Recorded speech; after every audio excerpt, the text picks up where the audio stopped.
On en a parlé tout à l'heure, brièvement. On la revoit maintenant. Je vais appeler Fatoumata Dayara, qui est juge, qui a été à la Cour pénale internationale de 2003 à 2014 et qui aujourd'hui est juge effectivement, je crois, je ne veux pas dire de bêtises, mais qui est juge au tribunal pénal international de l'ex-Yougoslavie, si c'est bien ça. Donc je vous demanderai de l'applaudir. Merci.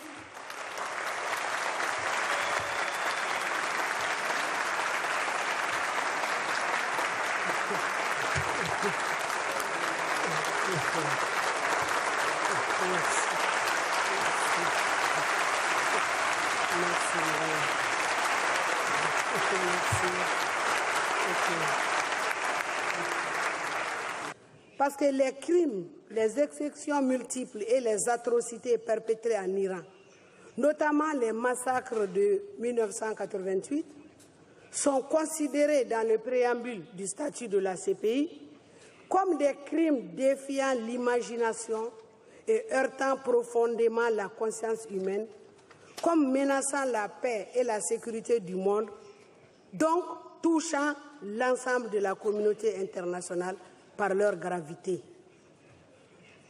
Ces crimes, donc, ne peuvent rester impunis et leur répression doit être assurée ou au niveau national ou par la communauté internationale. Puisqu'il est évident qu'au niveau national iranien, rien ne sera fait pour punir ces criminels, donc c'est la communauté internationale qui est interpellée, aussi bien les États, les ONG et que l'organisation internationale qui est l'ONU. Donc, nous sommes en face d'une situation où des crimes contre l'humanité ont été perpétrés et qu'ils doivent être punis. Donc, ceci dit, on m'a demandé d'être bref.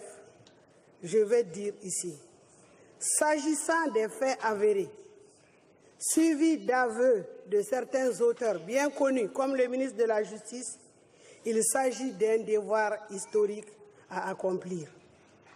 Robertson a cité une personne qui a déclaré que les massacres d'Iran impunis seront une honte éternelle pour l'Iran.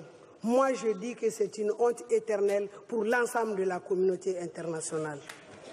Donc, je me dis, alors, quel est l'État ?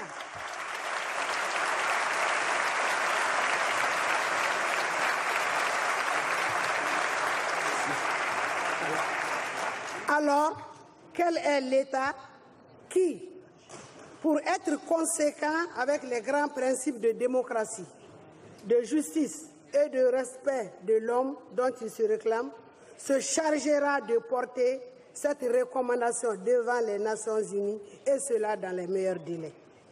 Donc, je conclus avec l'espoir de trouver une réponse à cette question en rendant hommage aux ONG, au comité des femmes de la résistance iranienne engagées dans la recherche de solutions à cette impunité après le massacre de 30 000 citoyens iraniens innocents.